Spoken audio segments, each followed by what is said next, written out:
You ask Tiger to solve.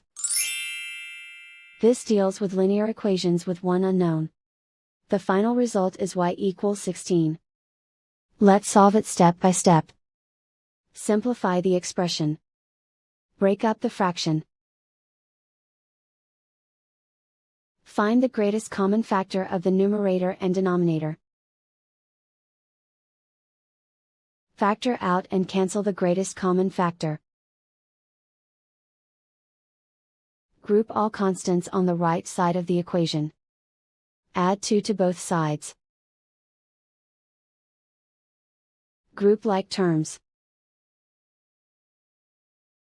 Simplify the arithmetic.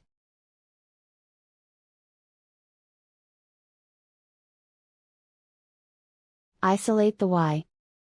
Multiply both sides by 2. Group like terms. Multiply the coefficients. Simplify the fraction. Simplify the arithmetic. And so the final result is y equals 16.